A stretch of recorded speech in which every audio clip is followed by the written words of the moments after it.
Chapter 9. The next day, contrary to the prognostications of our guides, was fine, although clouded. We visited the source of Avarion and rode about the valley until evening.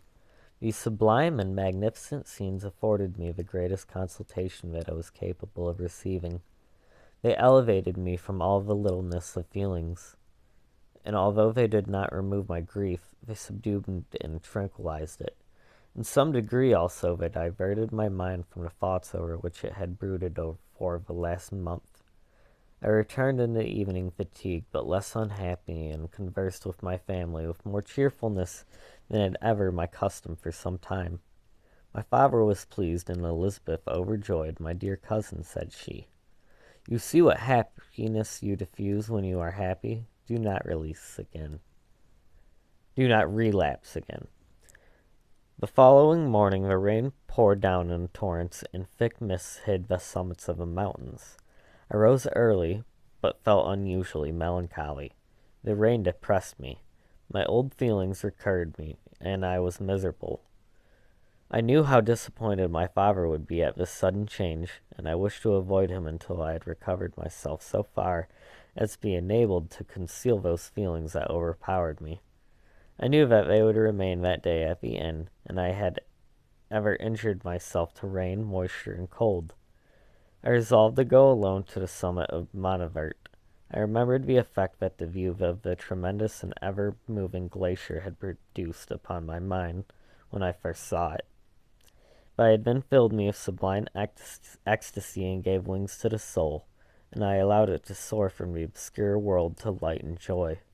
The sight of the awful and majestic in nature had indeed always the effect of solemnizing my mind and causing me to forget the passing cares of life. I determined to go alone, for I was well acquainted with the path, and presence of another would destroy the solitary grandeur of the scene.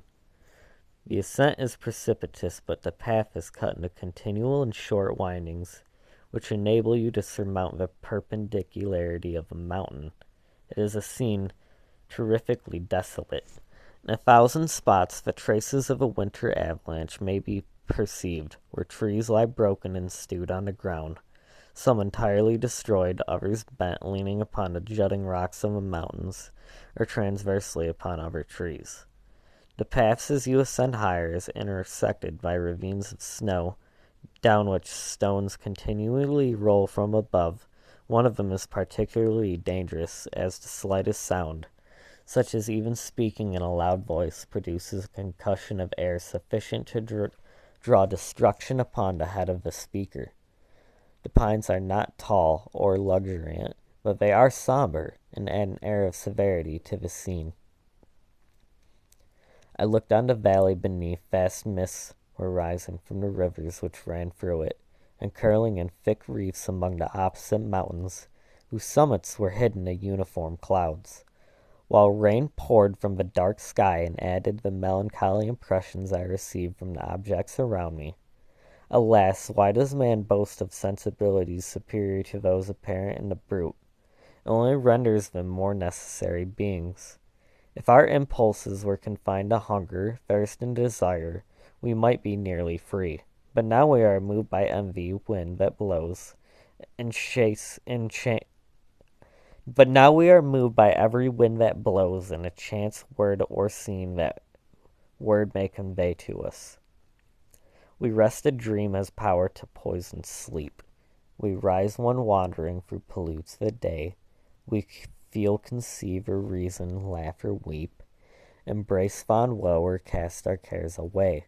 It is the same, for be it joy or sorrow, the path of its departure still is free. Man's yesterday may ne'er be like his morrow, naught may endure my mutability. It was nearly noon when I arrived at the top of the ascent.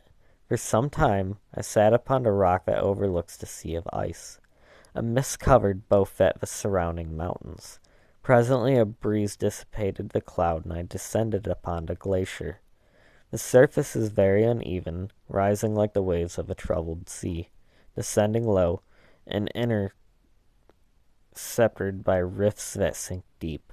The field of ice is almost a league in width. but I spent nearly 2 hours in crossing it. The opposite mountain is a bare perpendicular rock. From the side where I now stood, Mount Revere was exactly opposite at the distance of a league, and above it rose Mount Blanc in awful majesty.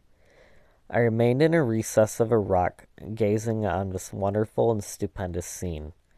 The sea, or rather the vast river of ice, wound among its dependent mountains, whose aerial summits hung over its recesses.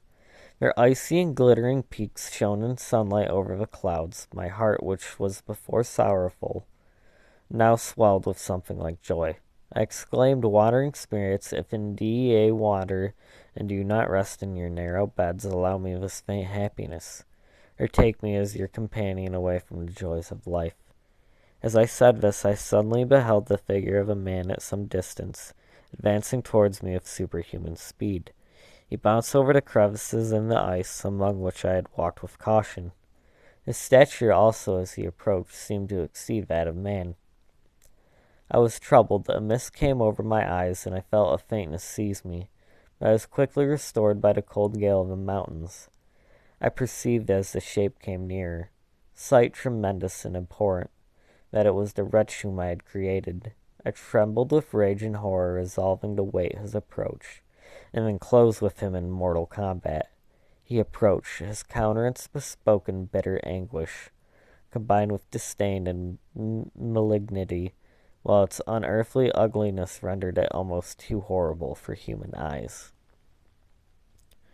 But I scarcely observed this anger and hatred had at first deprived me of utterance, and I recovered only to overwhelm him with words expressive of furious detestation and contempt.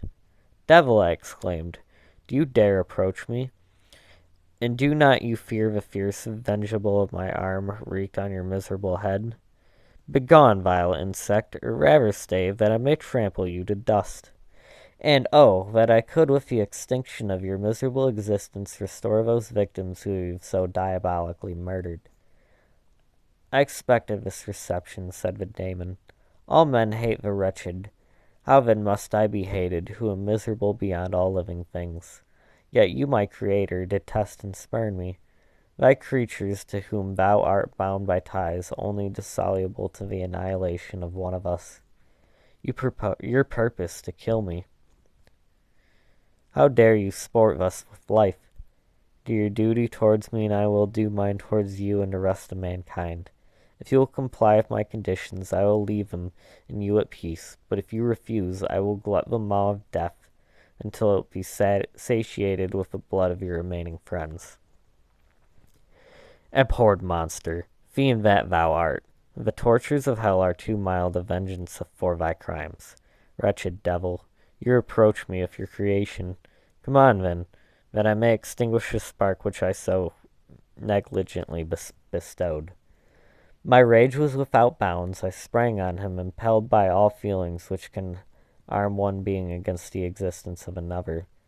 He easily eluded me and said, "Be calm. I entreat you to hear me before you give vent to your hatred on my devoted head. Have I not suffered enough that you seek to increase my misery? Life, although it may only be an accumulation of anguish, is dear to me, and I'll defend it. Remember, thou hast made me more powerful than thyself. My height is superior to thine, my joints more supple. But I will not be tempted to set myself in opposition to thee.